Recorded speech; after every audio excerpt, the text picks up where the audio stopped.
appreciate it, so thank you. Thank you. Let's see. So a little bit about Shane and I. My name's Joe. I'm Joe, part of the team. I was born and raised on Cape Cod, so local to Massachusetts. Shane and I met in school. We both went to WPI out in Worcester. We were roommates for several years after that, after graduation. By day, I work for a real estate development company. We focus on a lot of lab work, so I spend most of my time in Cambridge managing construction projects, some design development projects in the lab market in Cambridge. All right, and I'm Shane Grogan. I'm from Western Massachusetts. I moved east. I went to college in Worcester with Joe, WPI, and then moved east and now live in Boston. So I've only moved east throughout my life.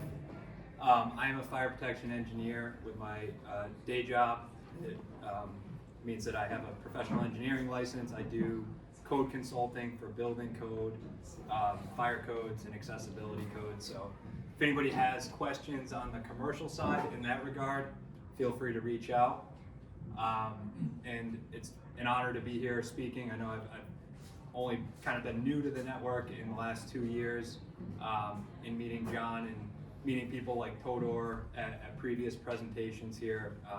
We're excited to be up here and talking to you all. Yeah, so a little bit about Shane and I's current portfolio, which we'll go into in depth on some later slides. But currently we have a 2-family in Hyde Park, a 4-family in Quincy, and a recently renovated 2-family in South Boston. So this is a quick snapshot of the timeline. Basically it's 18 months ago from how we got to nothing to where we are now. January 1st, 2020, Shane and I met at his office downtown to go over a timeline of what we wanted to accomplish. We both had some ideas floating around, we talked about it, but no concrete plan.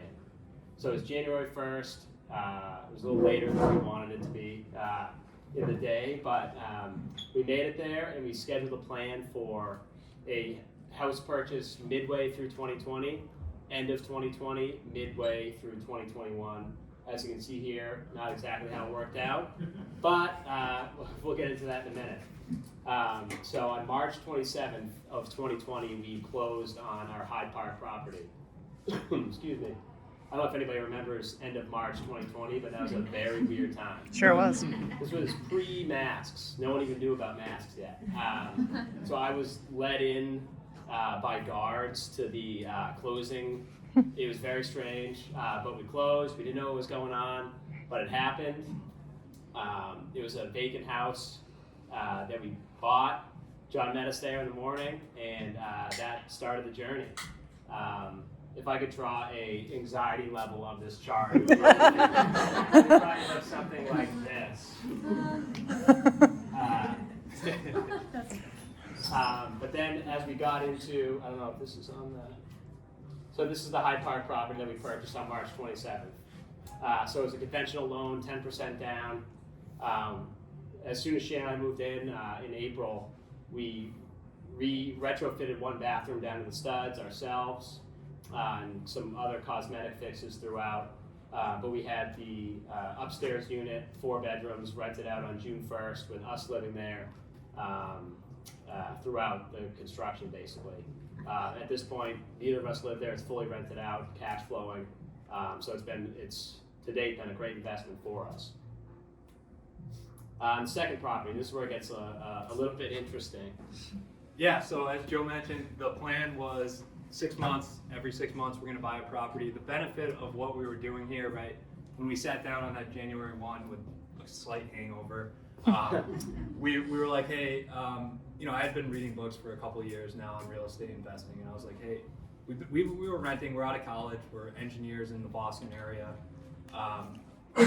Owner-occupied financing was the benefit that we saw. So that was, alluring to us, and that was the reason why we developed this strategy. So the second property, which was supposed to be 6 months later, being the first one Joe mentioned, owner-occupied.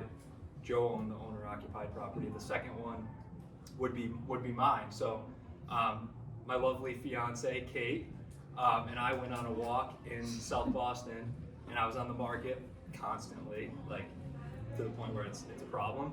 And we were walking through South Boston, and we found this property that was disgusting, like just trash property. And she's like, the character, like it's beautiful. And so all of that happened, and we're like, all right, well, we'll put an offer in on it. So we go to put an offer in on it. The previous owner deceased. The owner had 2 buildings that were essentially townhome buildings. That one was a 3-family, the other one was a 2 single family maybe, on the other side.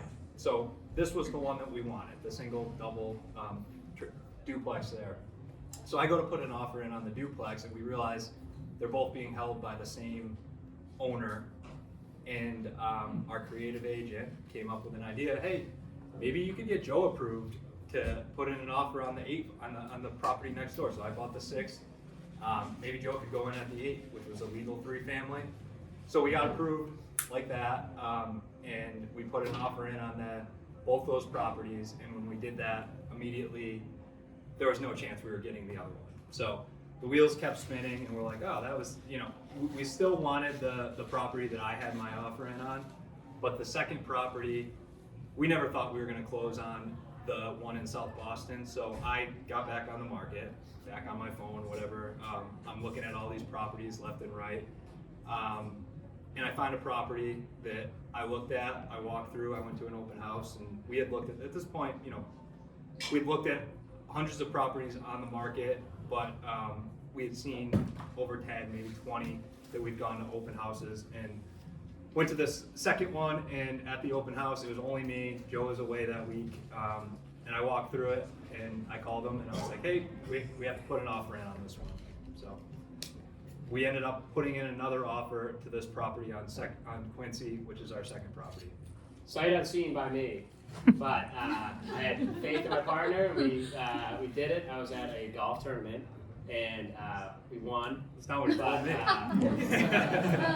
Sight unseen. So here, this is closing day with me and my fiance, Krista, at the property in Quincy. So we closed on this one October 30th of last year. This is an FHA loan with 7% down. It's a 4-unit home. 3 of the 4 units were occupied at closing, with one bedroom unoccupied, which is where Chris and I currently live. This property was in great shape, minimal repairs, a couple faucets here and there, but it was cash flowing from day one, and trusted Shane, and it worked out because it's been a great investment for us so far. That's house hacking. That's house hacking, and that's Yes. the bottom line, right? Like we were always comfortable with it throughout that whole process, and Yeah. The 4-family made it a lot easier from a cash flow perspective. So, all right, so this is the South Boston one that just kept lingering on. So here we ended up closing on my birthday in 2020. We got certificate of occupancy as of Monday this week for this project. So purchased this one with a 203K loan, with me living there. Bought as a 2-family, was taxed over the years as a 2-family in Boston. They go from a certificate of occupancy, they go based on the last long form permit this pulled. So it's something to know about, and we actually uncovered this through my work. I had known to reach out to the building department and ask them, hey, what's the certificate of occupancy on file? And they actually didn't know. Long story short, we ended up using that in the negotiation for the property, understanding that the sellers were listing a property as a 2-family, and in the reality, the building department had it as a single family, despite the different jurisdictions or different groups throughout the city calling it 2 versus 1.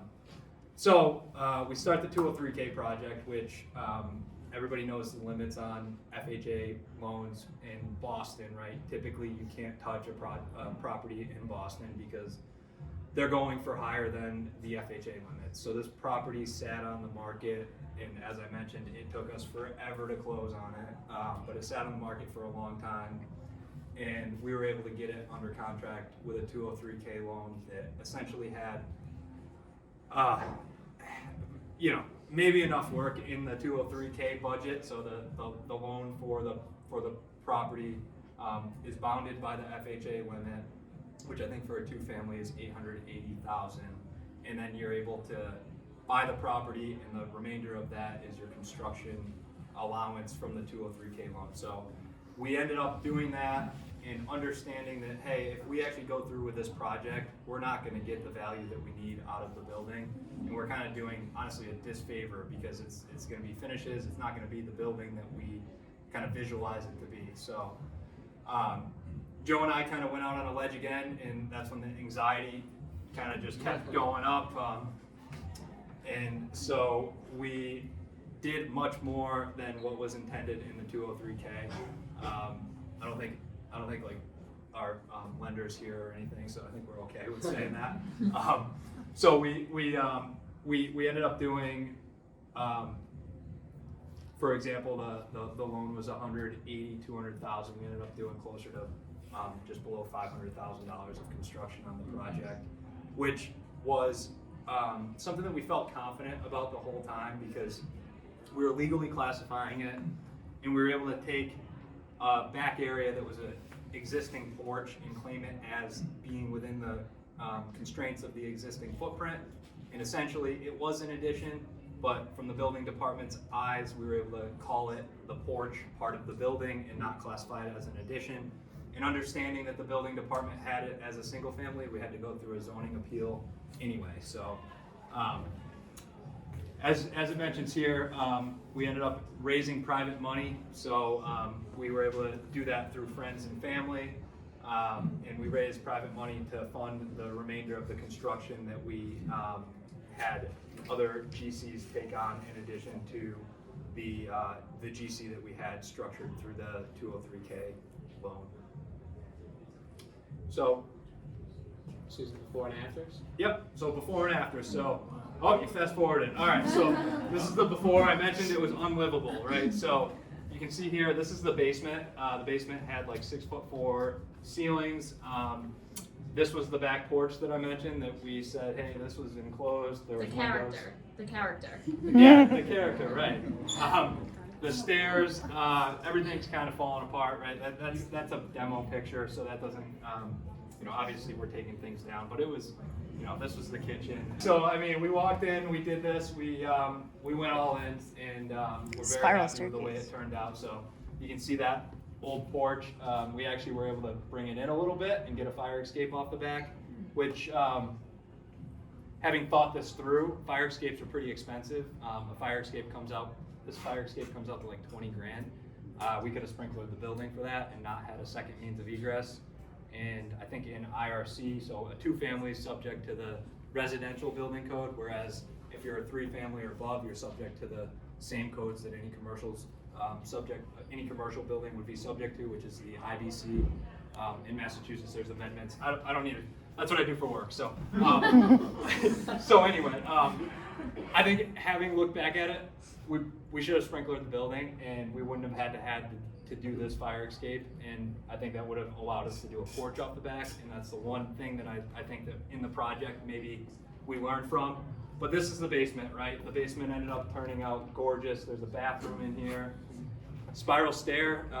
This on my eye is actually from the spiral stairs. Spiral stairs are incredibly difficult to install. We had two GCs involved with our project. Neither of them wanted to take on the spiral stair install. I think they both said, hey, our price to install a spiral stair is going to be more than what you guys want to hear, and you're not going to want to do it. So Joe and I installed the spiral stair. That was the only work that we did for this project, and it took us like an embarrassing amount of time. Just don't walk So this is it. That's the finishing pictures of our project here. So in summary, right, lessons learned, network, build a team, including a rockstar agent. I think that's the key to this whole situation, because you're going to need an agent, you're going to need an attorney, an accountant, lenders, right? But the key is, if your agent is able to give you those references, you really can kind of go as you kind of progress, and you don't have to have all of that in place. I mean, ideally you would have everything in place, but nothing's ideal here. So I think that was one thing that was very important. I would highly recommend a Candor agent or somebody that does investing themselves to be your agent. Make a plan, take action, and be able to modify your plan. I think we showed a few examples there where, you know, our plan changed completely, and challenges came up, and I think we had a number of them, and you have to embrace challenges. So, as everybody, you know, a lot of people here know, in real estate, there's going to be a lot that comes up, and you have to be optimistic and persevere, and go to meetups, and even just hear the positive enthusiasm from the people like this to get you through some of those times. You'll need support. My support personally was Kate, my fiance, and Joe. A lot of other people maybe don't understand what you're doing, right? And I think going to these meetups again, you understand the bigger picture here. You set a plan and you stick to it. Is it risky? Is it rewarding? Was a question that I added. The anxiety level is crazy, but like the risk, right? Like I always sit back and be like, what's the worst case that could happen right now?